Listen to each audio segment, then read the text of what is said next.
I'm Delta Work, and this is Very Delta. Today on the show, the queen of everything is here. It's Shannel.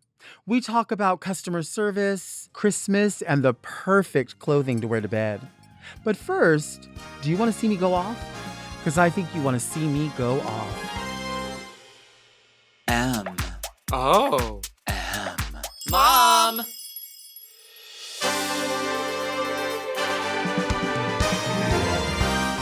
Are you a lady like me?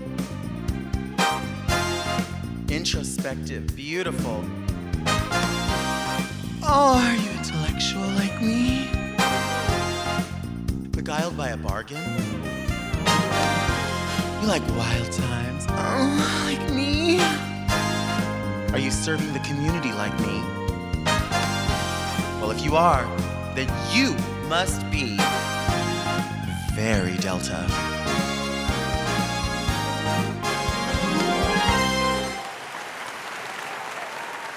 I'm Delta Work, and this is Very Delta, a luxury public access podcast and YouTube talk show where I look gorgeous, speak extemporaneously, and invite fascinating people to sit on the couch and get very Delta. Very Delta is for the woman who knows that in the art of sexpionage, having sex on the first date is ill-advised, unless it's a special mission and you have to take out the target. But first, let's get into some things that are very Delta.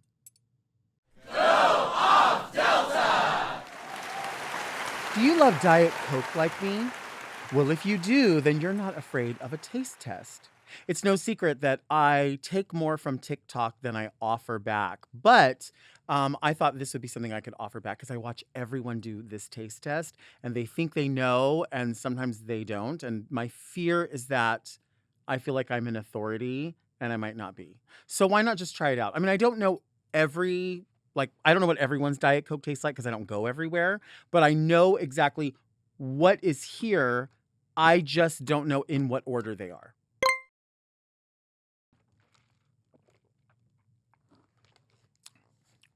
It tastes kind of like just like sugar water in a way.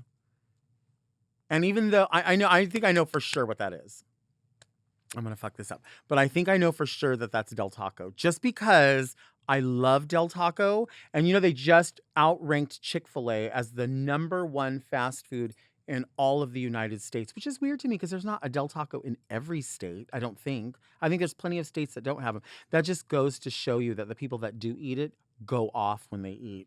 But I don't like their Diet Coke. I have never gone to it's kind of like when I go to Taco Bell. I love Taco Bell food, and I figure like when I drink a Diet Pepsi, I will do it and I will enjoy it just because I know that I'm just using it to wash down the food. I'm not like, oh, I need to stop by here and get a soda. I'm not going to stop by there and get a soda. I'm not doing it. But I will stop by a place like Del Taco. Like any place that has a Diet Coke, I'll stop by. But I try to avoid Del Taco just for a beverage because I know that's Del Taco.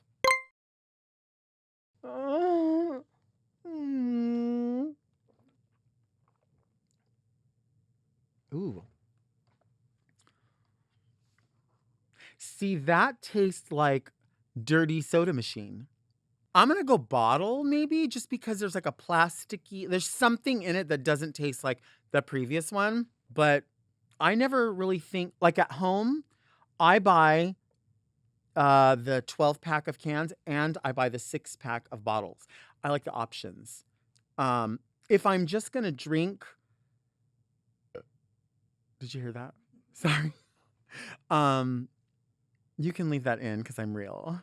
I'm a real person. This, like, if I'm just gonna if I have a bottle or a can, like if I have that option and they're both ice cold, I'm gonna go with the can because I'm gonna chug, right? But if you get the bottle and you start sipping it, your lips get stuck to it, and you're like, and you have to like break that seal. The bottle doesn't stay as cold. I'm not going off temperature. I'm just saying that something tells me that this might be bottle. Maybe I'm crazy. I mean, I know I'm crazy. You know what I mean? Like I'm drinking out of a pink box.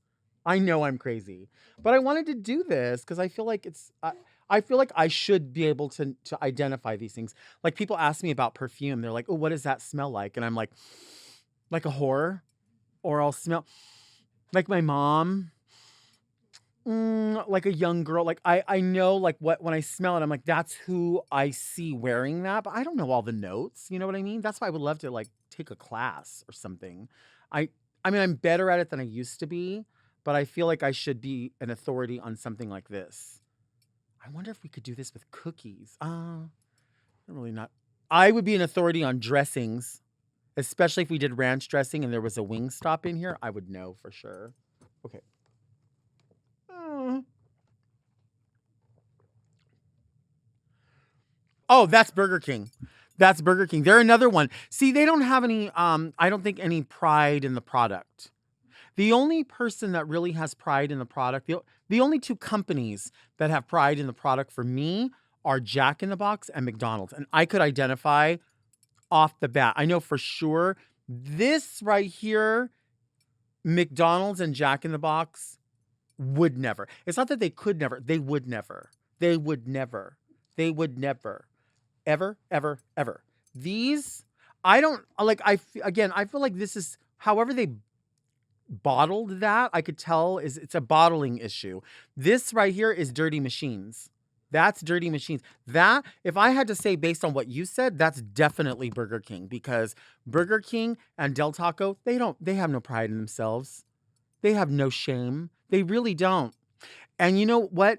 The two of them are the guiltiest also of having seasonal items that we love. And they're like, no, that's gone now.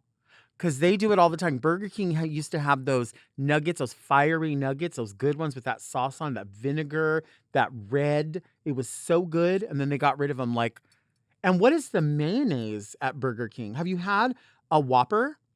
I love a Whopper so much. I have to order it with no mayonnaise and put my mayonnaise on at home because they're using something sweet. I don't know what it is. It's not Miracle Whip, but it's damn close to Miracle Whip. And if you put Miracle Whip, I hold a little bit of space because I want people to eat how you like to eat. You know what I'm saying? Just don't play in my face with Miracle Whip ever because I cannot, I shan't, I shalln't, I shall not, I shan't. I won'teth, I willn't, you better be knowing Willis. Like none of it. I'm not doing any of that. That's Burger King. They ought to be embarrassed.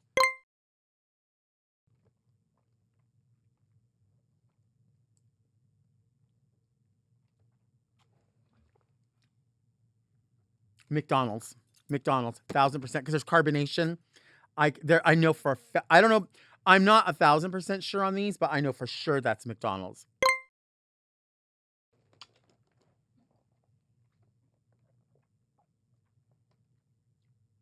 Well, that one's good.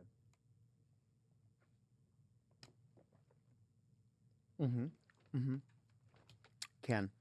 That's a can. That's definitely a bottle. I know for sure that's a can. Because, like I said, if I had the choice of a bottle or a can, I would always go with the can first. But if I'm pouring ice and then I'm pouring a bottle into a cup, I want to do the bottles first. And then whatever ones I use up, whatever's left, then I'll go to can.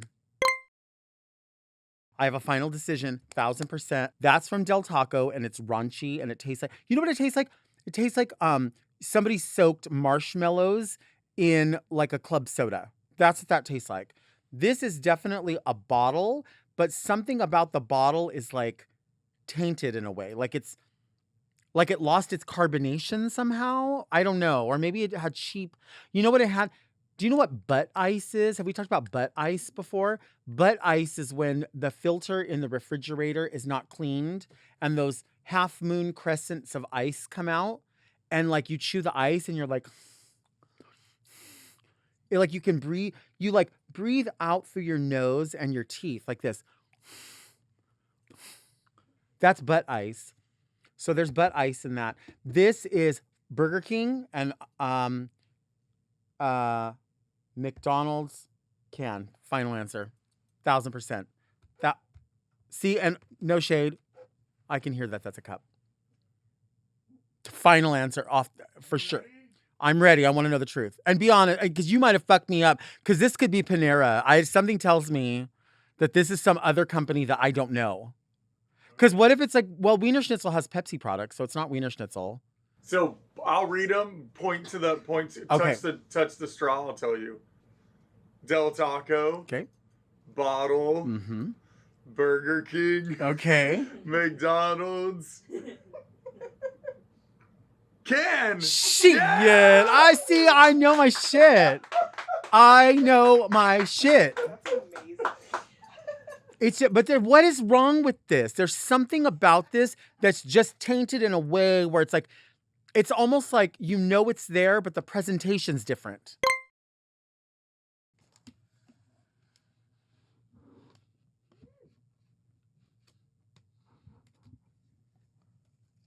Oh, wait, there's two McDonald's. No, fool. That's a McDonald's and that's a McDonald's. I tried to outsmart you. Look. I didn't want you to clock it, so I poured them in a cup. Oh, shit. That's why this one's altered, because it's in another cup that presented Diet Coke. Yes. And then you emptied it, so it's been tarnished. Oh shit. So I fucked up. No, you didn't mess it up. What you didn't realize is that I've got skills you've never seen before. I knew that there was something wrong and I couldn't put my finger on it. And now I realized it's because you put your finger in it. Oh shit. I'm glad I did it. I'm glad you know that I am an authority. I'm glad you know that Diet Coke, you have a whole year to get yourself together to send me a proposal to sit on your pride float. I could come into the restaurant. I could be an ombudsman of sorts. I could do so many things with my knowledge. And it's like, do you not want to maintain? Do you know what I mean? Like, and you two, you actually, I shouldn't even be mad at you. I should be mad at you two, because the two of you need me to come in and let you know how you can fix this. And you, of all people, I should sue you for having my name on your cup, on your company, and you embarrass yourself like that. The food is good. Don't get me wrong. It is better Mex, but not on them drinks. No, yes, sorta. I actually never thought about cutting the top off of that and using that as a cup. That's pretty. Can we save that? Do you want to see me take a break? Because I think you want to see me take a break.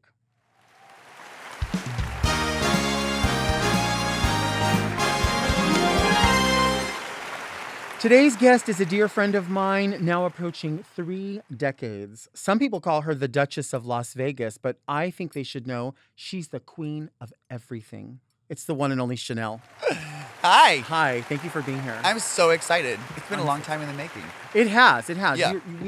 Yes, we're very busy people, but you do not live right up the street like you once did. Right. Yeah, you are literally the queen of everything because you have your hand in so many different things, but you do it so well. But you've always been that person. You've always liked to do a lot of different things, right? I think at a very early age, it was instilled in me by my parents that you never put all your eggs in one basket. You know, you kind of need to diverse things, right? You need as many things as you can going on so that, God forbid, something happens with one, you have something to be able to fall back on. And for me, 2020 hit, and of all times, you're like, wow, I've never realized it so much. You know, I mean, it was the first time in my entire career that I'd never not worked.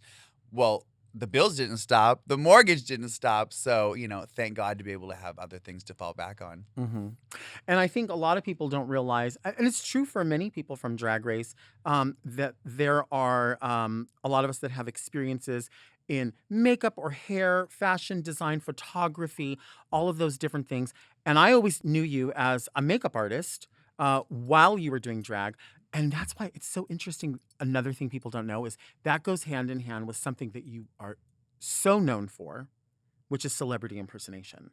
And it's something that you've always admired, but it's always something that you've always attempted, at least all the characters. Mhm. And then you've gone and done more where you're like, I love doing this character, or I just don't see myself as that character. That's the editing you're able to do. Well, you and I grew up in the era of the Dream Girls. I mean, that's what we did. And as a Dream Girl, we didn't get the opportunity to just really kind of go out there and just, kind of throw on a wig and a costume and do whatever. We had to do character lookalikes. So for me, when I started with the Dream Girls at such an early age and really kind of starting to figure out and sort of hone in on my craft, it was Marilyn Monroe, Liza Minnelli, Judy Garland, Barbara Streisand, Boy George, all the evil villains from Disney, things of that nature. And as you know, of course, in one show, we would have to do 3 or 4 characters in one night.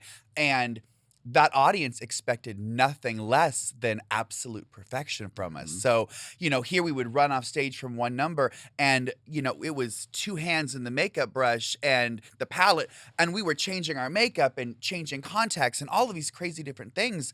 And we did it for pennies and we did it for love. It was such a good time, I think, to kind of grow up in the world of drag. And you and I did that together. I mean, we are literally in the same exact sort of era of doing it all. So yeah, character illusion was amazing and it's fun. And now, I mean, it's kind of like I don't do any of it anymore. I mean, all those costumes just sit there. Lucy, I mean, I did Lucy all the. It's sitting in the closet, and it's weird sometimes because I'll open it up and I'll kind of go through things and I'll reflect on those moments of doing it, and I'm like, wow, like those were good times because the appreciation for drag was different then. I mean, we didn't have the internet. We didn't have YouTube. We didn't have designers wanting to give us costumes and wigs and things of that nature. I mean, we kind of relied on each other. And For sure. if we needed the zip,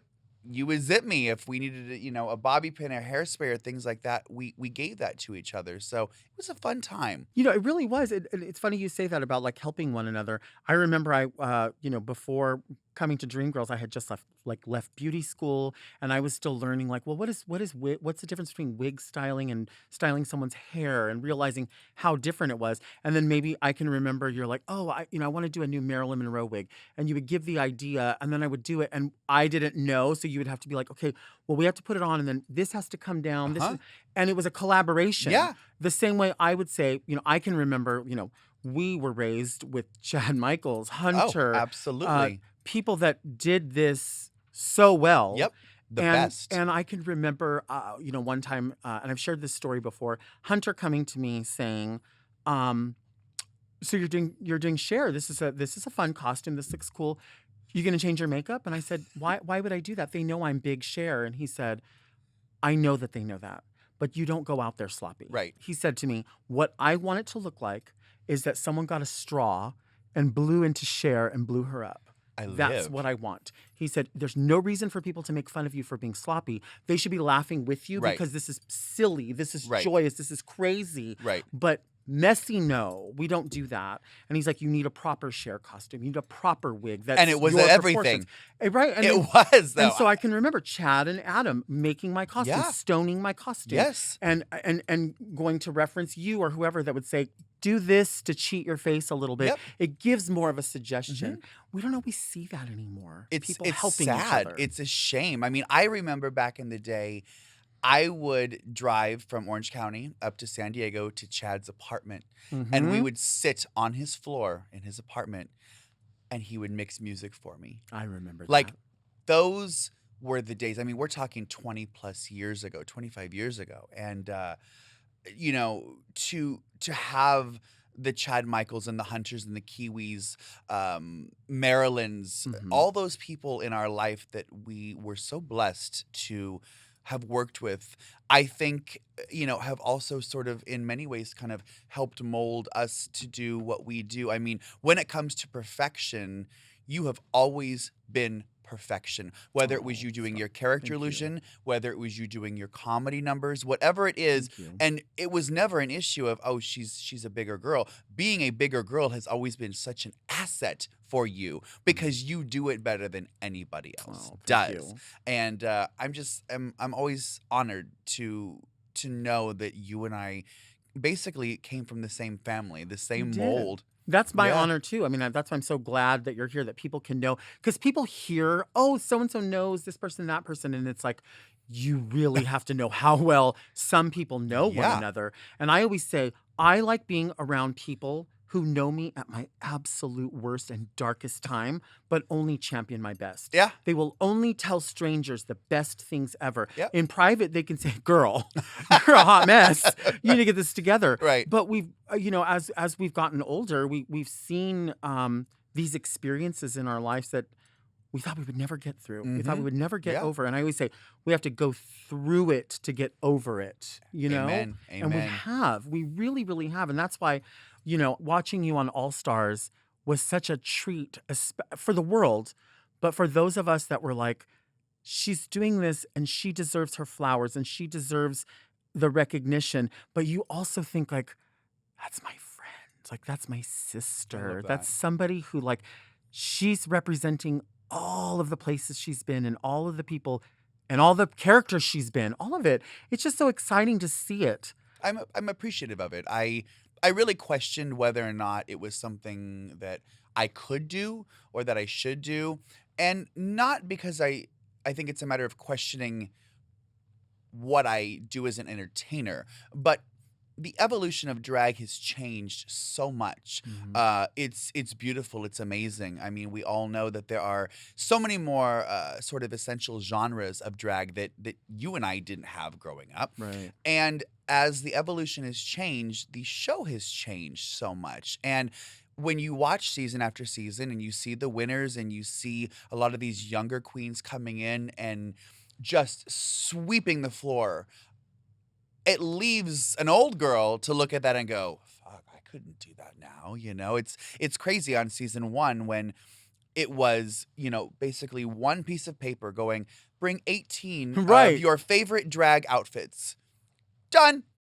And now it's like you're reading through 400 pages of things and you've got to do this and this. And I mean, it's a 6-month process to get this audition tape done. And I remember saying to myself a few years ago with one of the queens who got on the show, I said to her, if this was now, I would never be able to audition to get on this show because I could never do all of these different things. And then this comes around to do All Stars, and I thought, oh, now I'm going to have to kind of bite my tongue a little bit. But I'm glad I did it. It was it was a moment. It was very nerve-wracking. It was very scary, but I'm glad that I've been able to showcase and essentially somewhat sort of reinvent the wheel. The followers and the fans and the supporters that I've had since season 1 or even All-Star season 1, who have followed the career and who have, continued throughout the years to send me messages and things like that. It's nice to be reintroduced to them. And I think that for all of the new fans out there and the new generation of kids, to be able to say, hey, I'm Shannel and this is kind of what I do, has been just a blessing, probably beyond words for me. Like seeing you at DragCon, I mean, doing DragCon this year, I had never done it. I'd never, ever, ever in all the years. And it's crazy being the first queen to ever walk on set. I've never done DragCon. That's what I was thinking. But to bring my love of Christmas and to create this sort of Christmas wonderland. Oh my God. If you got one takeaway from DragCon, it was the booth. It was the booth. And it was the way the booth was run, because you really are somebody who celebrates everyone around you that helps do something like that. Yeah. And I remember walking over, Jules was like, oh, we have to go over and go say hi to Shannel. I said, Shannel needs to be with her supporters right now. She doesn't need to be disturbed in the middle of it. And Jules was like, oh, it'll only be a second. And I thought, you know what? I know Chelsea will be there. And honestly, just because I cherish Chelsea, so I'm like, if I get the okay from Chelsea just to squeeze in there for a second, I know I'll be cool. And of course, Chelsea was like, come in, do your picture. It's all good. But it was watching that, the line never stopped. Right. And that's why I was just like, this is perfect.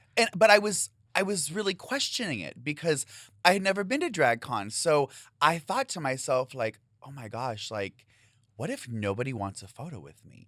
I'm going to feel so stupid standing here or sitting in my Christmas sleigh with 20 Christmas trees around me going, thanks. Like, next mall photo, in But 10 minutes. we've always had that in our mind with everything. Of course. With everything.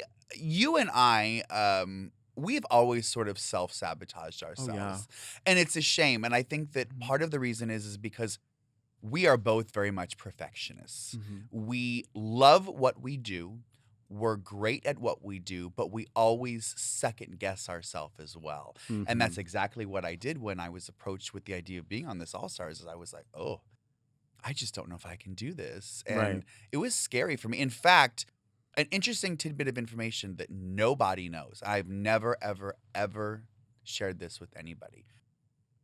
We started filming on my birthday, which was on July 3rd, right? A year before it airs.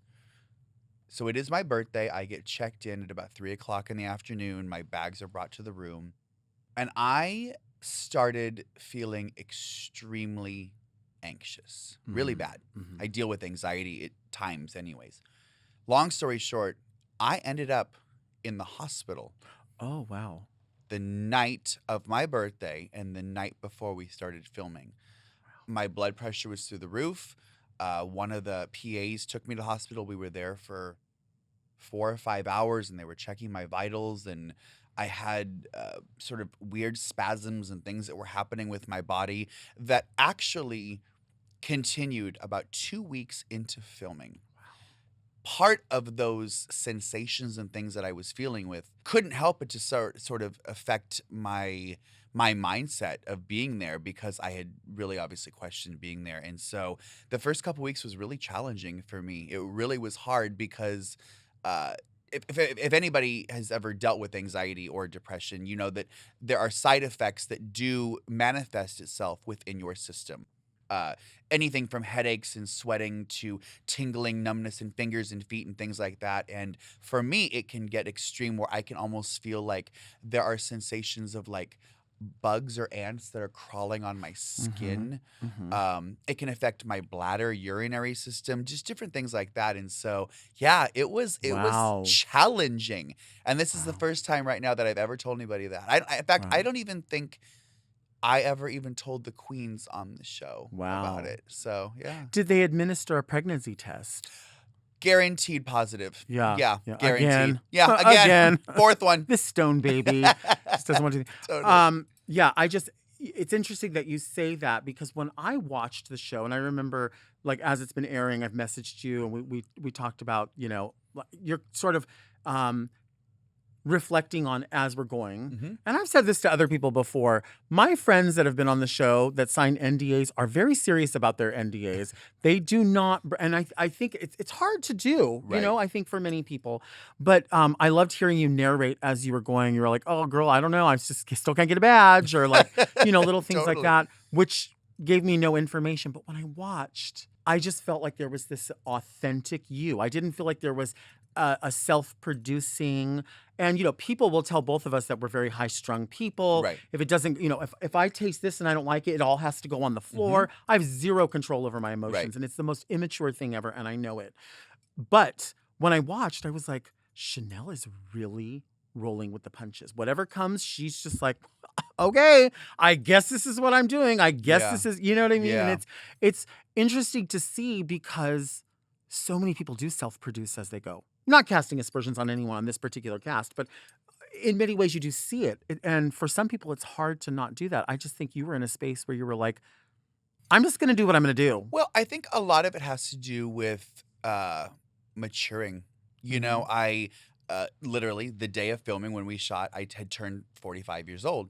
And so many aspects of my life in the last 16 years since season 1 began obviously have changed. As people, we mature, we grow, things change. And on season 1, there was no template. There was no blueprint. Right. There was no snatch game. There was, I don't think, any concept or idea from even production of what the show could or would be. There was a hope, there was a prayer, and it surpassed that a million times.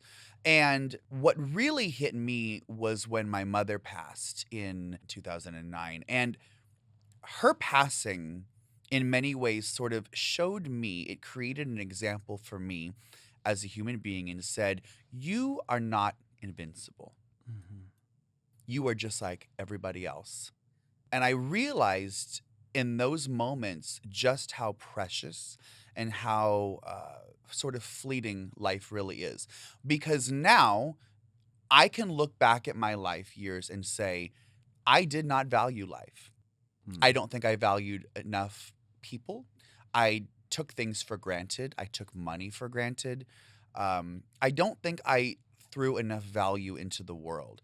After my mother's passing, the sort of light bulb went on, and I had this sort of epiphany, and I thought, you are just like everybody else. You are no better than anybody else. And nobody is guaranteed anything, especially life. So why not stop thinking about the things that you don't have or that you wish you had or the money you had or wish you had and start appreciating and valuing yourself more and people around you? And I did. And once I did that, life sort of changed for me. And then we moved, forward several years into the pandemic, and that was an even stronger, crazier, harder reality for me because it was the first time in my life that I'd ever been out of work. Right. I had always been very fortunate, and I always worked a huge amount of shows, and I was a makeup artist and doing all of these things. And quite frankly and honestly, I made a lot of money and I was very successful at a very early age. And so I didn't value it. It was sort of indispensable to a certain degree. But after my mom's passing, and then when the pandemic hit, it really sort of threw everything up again and said, you have got to stop. You need to take a moment and you need to reevaluate your life and everything around you. And once I did that, I realized that humility is a beautiful thing. Mhm. Appreciation is a beautiful thing.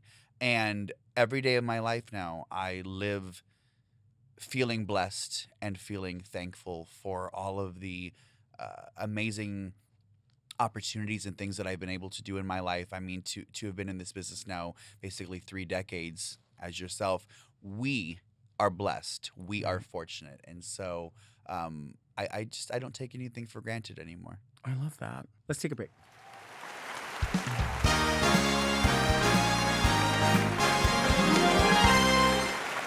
We are back with the queen of everything, the one and only Shannel. I have a very pointed question. When is it too early to put up a Christmas tree? Never.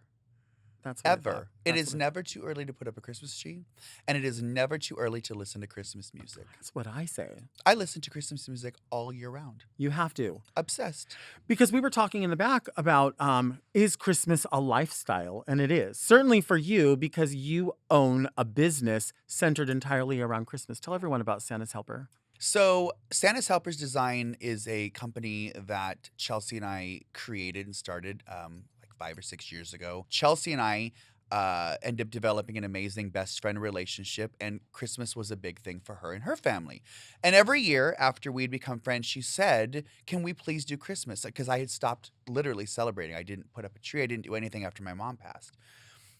And every year I would tell her no. Well, finally, one year I said, okay. And so this is crazy. I actually went on OfferUp and I put in Christmas. And the first posting that came up, it was three individual postings of this guy standing in this gigantic like warehouse full of Christmas. And he looked literally just this big. And there were these big trees and things behind him. And I thought, well, this is interesting. What is this? So I sent him a message and he instantly messages me back and he says, oh, well, are you a Christmas collector? And I said, well, no. I said, I love Christmas, but I haven't celebrated in years. I said, I'm just curious about your post because it's like a warehouse. And he says, oh, well, this wouldn't be something that you would be interested in. I said, well, why? He says, well, I'm looking for a serious collector because I have purchased 3 different storage units here in Vegas and it's all retired or unused Christmas decor from casinos. And it's all labeled Mirage or Treasure Island or the Hilton. And I was so intrigued by it. And I said to him, well, I'm kind of curious to see what you have. He says, well, I mean, if you want, you can come over and take a look at it. And at 6 o'clock in the morning, we met this guy over at his storage units. And by about 8 o'clock in the morning, we were renting a 26-foot truck and we were filling it up. And that first official, again, Christmas, I had like 20, 25 Christmas trees up in the house, garlands, wreaths. We had a Christmas party. And at the time, it was like, we are decorating. Like, y'all don't know how much Christmas we really have going on. And it was amazing. And it was also when I had discovered the ABC show, The Great Christmas Light Fight. So I started essentially sort of becoming re-obsessed with Christmas, right? So I'm thinking about it all the time. I'm watching the show and I thought, oh, I need to be on The Great Christmas Light Fight. Like, I could do this. I could win this. And actually that first year we filmed a little video and we sent it into the show. Nothing happens. So seasons go on, Christmas is over, but I could not get it out of my head how obsessed I was with the holiday. So it kind of went from storing things in the garage to, well, I need more space. So let's get a storage unit. To, I'm going to need another storage unit. To, I've got 17,000 square feet of Christmas things now. So here we are 5 or 6 years later, and after having won the Great Christmas Light Fight, we end up getting all these messages and from different companies and private residences of people saying, I love what you did. Could you do this for me? And so we created a business out of it. And so now we're so fortunate because we actually get to decorate, pieces of the Raiders Stadium and restaurants at the Paris Hotel and some high-end clients that we're working with. So like something that started off as this sort of pipe dream, this love of the holidays, turned into an actual business where I spend 365 days out of the year working on Christmas. Like there's never not Christmas season at the house. Yeah, if you're not following Santa's Helper Design, especially on Instagram, because you will document you and Chelsea just running across the country. I'm like, what are they doing? And it's like, it's 3 o'clock in the morning. We're waiting outside because there might be some blue Christmas balls that are the size of your, whole house. We were in New York. It was the craziest thing. We had heard that there was going to be this gigantic factory sale from a Christmas company in New York. The day before, we jump on a plane. Literally, we jump on a plane, not knowing anything of what to expect. And I said to her, I was like, well, if this is going to be a factory sale, there's going to be a lot of people there. And I will be damned if I'm going to be in there last. And I'm not going to get that. No, there's not going to be any of that. So we got there. We rented a car. And it is 10 degrees, comfortable 10 degrees. We had no jackets. We end up going when we we found a sporting good place. We're buying thermals. We're buying blankets. We bought lawn chairs. We get to the factory and we are sitting at 3 o'clock in the morning. Now, mind you, the sale doesn't start till noon. We're sitting there at 3 o'clock, shaking, just shivering, going, I'm going to get that Nutcracker. I know I'm going to get that Nutcracker. And I'm obsessed with it. Yeah. And it was one of the most amazing memories I've ever had. And I would do it again. I'm going to do it again next year. Yeah, you are. You have to. Yeah. This is where that theory comes in where if it's worth doing, it's worth doing well. Absolutely. And the idea that there's no excuse. We're going to get in there. You can't tell me I'm not going to be first because I'll get there 9 hours before. 100, yeah. You're not going to fly across the country for nothing, right? Completely. I love it. And again, I still speaks back to all those many, many years ago of going, all right, well, I have one wig, I have one lipstick, I have one this. I'm going to make the best out of it. Yeah. So when you get more, you keep making the best out of it. But I love that you really do.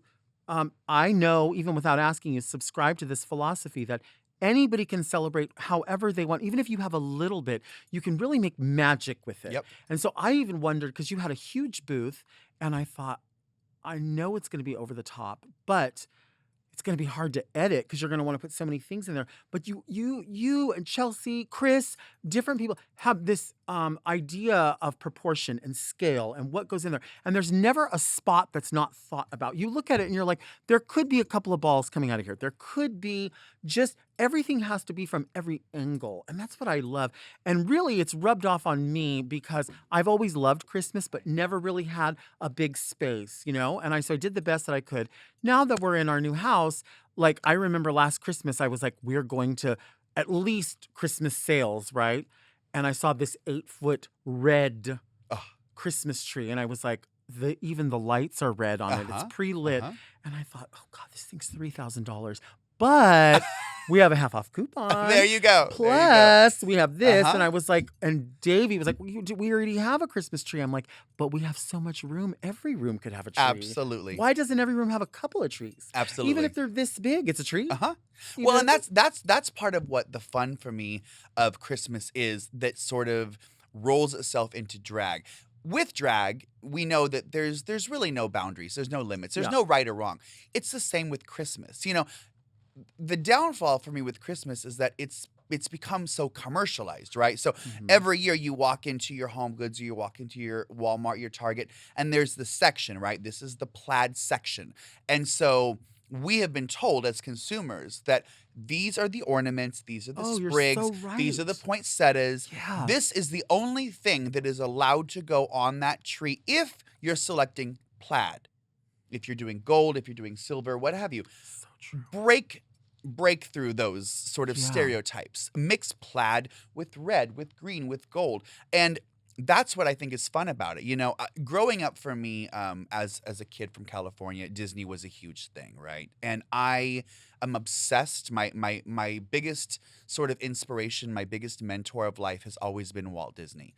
And the reason is because Walt Disney sort of broke every barrier. You know, when he was continually told, no, don't, you can't, we don't have the money, he did, and he pushed through. And so I have always sort of wanted to be the Walt Disney of Christmas. Yeah. And utilizing my drag and the art of transformation is what I carry through into Christmas, because obviously with drag, we want bigger and better and extravagant and crazy and over the top. And that's what I like to carry over into my Christmas company. So it all just kind of plays hand in hand. And that's just really the beautiful thing is, you know, there's so many people that will see like artificial trees and they're like, I have to have a fresh tree. I don't want a fresh tree. I want to bend the branches and shove Mold it presents however inside of you it. want. Exactly. Yep. I want to see a giant teddy bear coming out of it. Like, why not? Well, my main tree, because in my home, I do... I don't even want to play with you because your tree, I mean, I cannot. I do usually between 40 and 60 indoor trees. So I know it really is that crazy. But you really can do anything in a tree. And I love that. Because you can remember when we were kids in drag, like we would go downtown and we would find like boxes of stuff and we're like, I don't know what I could do with this, but maybe I'll make a headdress or maybe I'm going to make her this or that. And now like I'll be somewhere and I'm like, these cabbage roses are how much? They could go shoved into the tree. Like they'll just fill in holes. Even tulle. I'm like, stuff the tulle in there. Do something. Absolutely. Do something to make it look like more. Absolutely. I love that. I do too. I fucking love that. Let's fucking do it. It's Let's do it. Christmas. Let's take a break.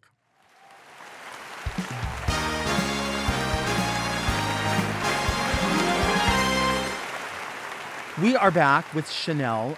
This is the part of the show called Read Me Delta where people will send in letters. Okay. Sometimes they know, they hope that their favorites might be on the show, so there might be a letter that's held on. Okay. And if you want to write a letter, you can send it to readmedelta@gmail.com. Any kind of questions or advice or maybe an observation about things that are happening in your life and you want to share them.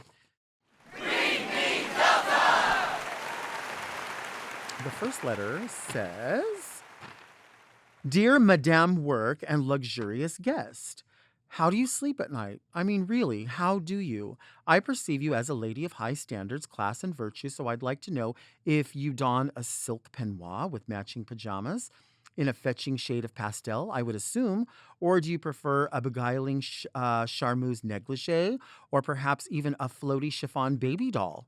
Do marabou feathers ever feature in your nocturnal habillatory compositions or any other avian plumage for that matter? Most importantly, what fragrance do you wear to bed? Something heady and captivating or just a hint of fairy femme? I desperately need to know. Yours sleepily, Abdul from Paris. What? That is wordy. I mean, That's verbose. boo. That needs to be like in textbook form. That was A beautiful everything. letter. Oh my God. Your observations and assumptions are very, very off the target. Who says that? I wish I need to know someone who speaks like that I in know. real life. That's phenomenal. I wish I could say that it was that glamorous, but we will both attest to the fact that we love doing drag. But the one thing that is 1,000% true is we love to get out of drag.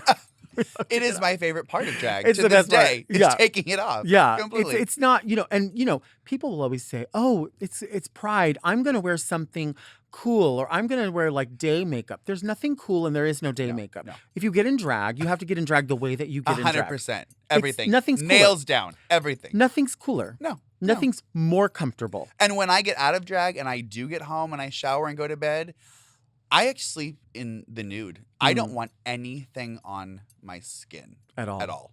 At all. At all. At all. I would love to say that I wear all of those things, and I will wear all of those things for you. It just depends on the price.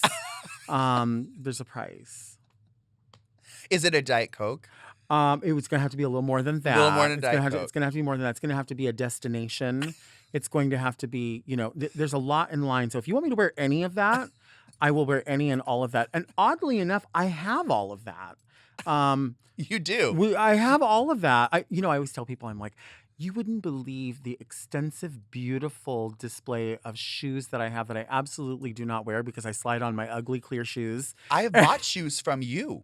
Oh, that's right. You have sold me shoes that you bought that you never wore Yeah. that I have bought from you years ago. But wait, do you remember when you bought all the shoes at Fredericks of Hollywood? Everyone. She bought all the shoes at Baby, Fredericks of but Hollywood. but that was during the day when you could go into Fredericks of Hollywood on Hollywood Boulevard and they had the wall, right? Three different walls. The $10, the $20, the $30. And when you tried on the shoe that worked for you, you bought every one of them. Yeah. And I would go in there and I would buy 20, 30 pairs of shoes. You did. Yes. I remember at the time, remember that there was like a turquoise shoe Yes. that everyone was wearing at the time. Yes. And I remember you loved the black. Well, you loved all of them, but you were like, I'm going to get the most use It out was of the black. closed toe 4-inch spike stiletto. Yeah. And I had to buy them all. And in fact, up until maybe 3 years ago, I never wore anything that was not a spiked closed toe stiletto. Now, you cannot catch me in one.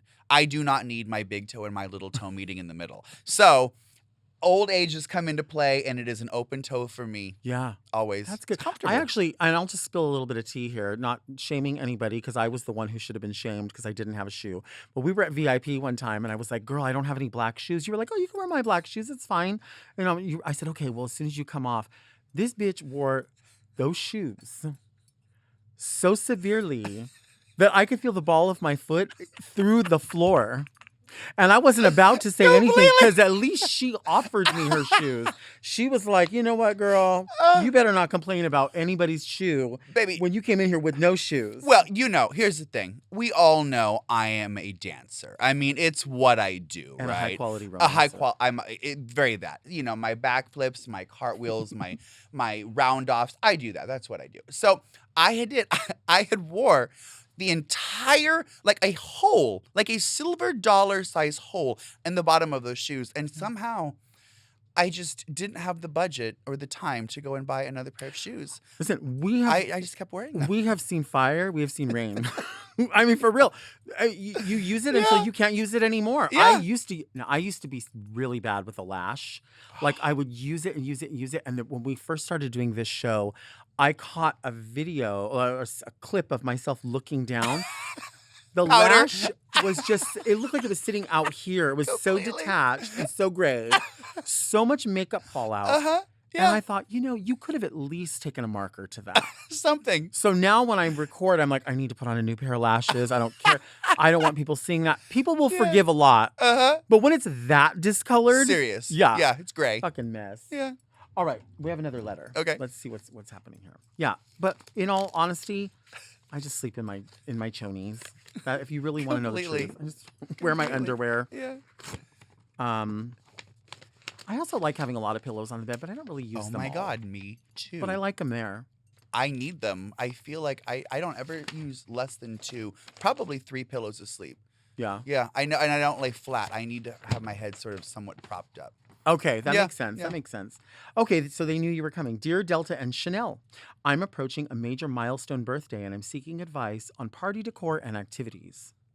The event takes place in October. I'd like to have a dignified autumn celebration that's cozy with a hint of seduction. What decor and ideas do you have that will make my birthday presentation stand out? Highest regards, E. Person's name is E. Oh, the fall. I love the fall just because the cooler the better. Absolutely. I don't want any of this heat. That sounds like it's a celebration that needs a lot of candles and sort of just warmth and romance, rust tones and golds and coppers and ambers. You know, I Mhm. think that parties that or celebrations that I really enjoy that are decorated are sort of all encompassing. They're essentially ceiling to floor. Mm-hmm. I like when you walk into a room and you see decor where your eye sort of starts on the ground and it sort of travels up. And I like things that hang. Mm-hmm. So maybe it's some beautiful vinery that hangs, and maybe it's candles that are on fishing line that are remote controlled. Oh, So it looks like yeah. you have sort of that Harry Potter floating candles about the room. That's I pretty. love that. I normally, I love candles. I love scented candles. I normally don't like scented candles around food just because I want the food to be able, to smell it. But I feel like anything autumnal really already has the cinnamon, the clove, all Right. of that in there. So I think don't be afraid to have maybe candles scented, at least in Yeah. the The entryway. pumpkin, Yeah, it all makes of it. sense. Yeah. I say, if you can, I think fresh baked goods are really beautiful. Small bites are easy for people. If you want to be socializing while you're there, I say small bites, not a seated meal. But maybe if it's like 10 people, you could do Absolutely. a seated meal. But if you want to be able to mix around and you have a lot of space, I would say small bites are great. Fresh flowers are always Fresh beautiful. flowers. I Yeah. love fresh botanicals. That is so Mhm. nice together. I think like Chanel said, maybe pick a color A storyline that you palette, a like. palette that works. I think color palettes that involve 3 to 4 different shades, but all that sort of resemble or are all encompassing, and then just sort of play off of them. Or even if it was one tone and then sort of lighter or darker shades of that specific tone. Texture is everything. I'm obsessed with texture. Interior design in general is something that I've always had a huge passion for, and so part of what makes a beautiful room to me in any shape or style is the textures that are about the room. Yeah. It creates conversation. I always thought you would be obviously a great interior decorator, but also a real estate agent. I just feel like you know how to talk to people. You know what you can hit on those things that people like to talk about, and you're very good at taking context clues. You know when a conversation is like, this conversation is about done. It's funny because during COVID, when I was out of work for the first time, I actually contemplated, I was like, ooh, maybe I'm going to have to go into a different line of work. And so I had considered going to real estate school. It would have been the other. I always said growing up, I wanted to be an interior designer. But I do love sales. I do enjoy all of that. So I think I could maybe do a little $1 million listing moment. So Just, funny, Chanel again. at the door. What's Yeah. going on? But it's so funny again because I just recently was talking about with Raja about retail and about sales. And as much as I complain about the service here, the service there, I come from this space that you come from too, which is retail Mhm. in the 90s Mhm. when we would be sort of rewarded, if not credited, for good customer service. Absolutely. So our goal, even when we had horrible customers or horrible clients, you at a makeup counter or wherever it was, our goal was always to rise above Mhm. and to let them sort of have an experience and change their mind. So to hear you say that again, loving customer service, we really do love it. But what kind of happened to customer service? I think this is my feeling that people people didn't see themselves anymore making a career at a location. So they weren't like, I could be a manager here or I could be a district manager. They just saw themselves as disposable and not making any money and not seeing a climb. So I think they figured, well, I'm probably just going to use this as a job, never a career. And no one nurtured that.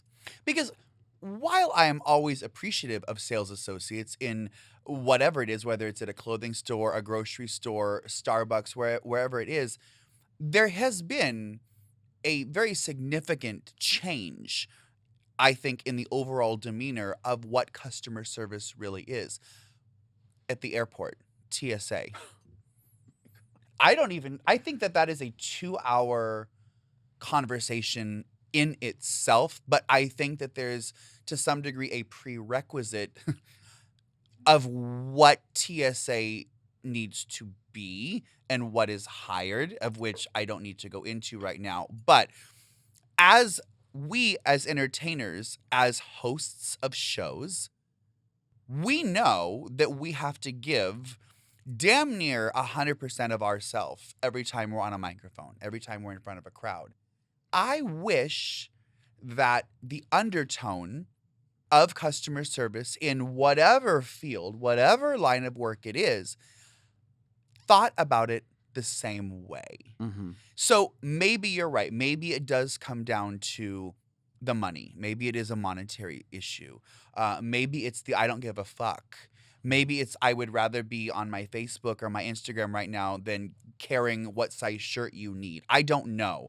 But as the consumer in that situation, it gets frustrating to me because I know hosting a show, I don't have the luxury of getting on a microphone and looking at people going, okay, Mm-hmm. you're here. Mm-hmm. Have a good time. Let me know if you need anything. Like, we don't get the luxury of doing that. Right. So I just kind of wish that everybody sort of saw it like that. Well, and I think we could talk all day in circles about it, but the reality is what you're saying is true. Again, you go to the airport, and I do feel bad for people in customer service. I understand they're not being paid well, but I don't know why it's always now turned around to you need to supplement that with a bigger tip now. And it's like, well, I'm paying for now double the amount that everything was. Mhm. And I'm willing to compensate. I'm willing to tip for great service. Right. I love great service and I love tipping because I want you I to do know I'm too. coming back. We love it. But at the same time, I don't think of it as helping you with what your paycheck is not helping you with. I figure this is separate. And to me, it goes down to something literally as simple as, like, if it's a restaurant, and the waiter comes up, waiter, waitress, hi, how are you? Mm-hmm. Welcome. Thank you for dining here. Something. I don't know how many times I'm in a situation where it doesn't matter if it's an Applebee's, it doesn't matter if it's Chili's, it could be a 5-star steak restaurant, it could be a McDonald's. It doesn't matter where it is. A hi there or a hello and an acknowledgement of person is important. It is key. That costs nothing. Being nice, showing gratitude costs nothing. And as someone in the service industry, if I get a hi there or a hello, you are guaranteed you're going to get more money from me. Right. Period. Right. And I don't mean to shoot anybody down because there are the most incredible people in customer service and I applaud them. We are those people. I love someone that just simply acknowledges, Mhm. a hi, a hello, a welcome, a thank you. Appreciate you being here. How is your day? Have a great day. Something along those lines. But so many times I just find that you walk into an establishment and there is no eye contact. There's nothing. And I'm Mhm. like, damn. You're having a bad day, aren't you? And just as we have to actress through the day on the microphone or whatever, you have some acting to do as well. I mean, I just say we all do. Something. We all do. Yeah. What the hell were we answering a question? I can't even remember. I don't even remember. We were talking the about decorating. the birthday party. Yes. Yeah, go get some muffins and put some vines up. Throw a candle You're out. good. Pumpkin You're spice. good. Live your life. This blew by so fast. Thank you for being Amazing. So enjoyable. here. So fun. I haven't seen you in so long, and know. it really does. You said it at the beginning about the idea of family, and it is. You literally have been a part of my life for nearly or basically 3 decades at this point. And somehow Crazy. we are still here Yeah. doing this crazy shit. I mean, at least for another 2 weeks. At or least. something. Hopefully. Yeah. Yeah. Give my body to the sky like I've been trying to do, and it just won't take. I live. Thank you so much for listening and watching Very Delta. Our show comes out every Monday. Subscribe to Mom Podcast YouTube channel and turn on your notifications so you never miss an episode. Search for Very Delta on your favorite podcast apps to listen to the audio-only version if you can't take all of the visual beauty. You can also sign up for our premium offerings on Mom Plus Gold by visiting mompodcast.plus, where you get weekly episodes of more Very Delta. Don't forget to send your questions to readmedelta@gmail.com. You can follow me on Instagram @DeltaWork. And where can people find you on social media? The official Shannel on any social medias, and my Christmas company at Santa's Helpers Design. I love it. Yeah. We'll see you next week. And until then, keep things very Delta.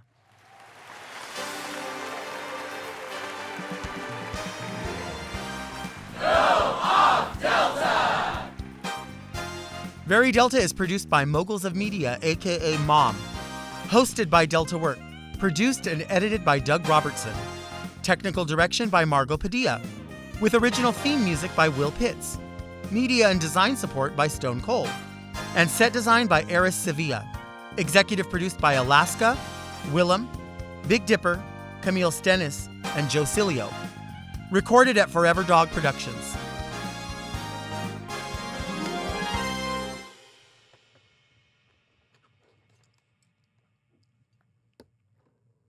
Mom! To listen to Very Delta ad-free, 1 day early, and to get access to more Very Delta and all of Mom Podcast's premium content, check out Mom Plus Gold at mompodcast.plus.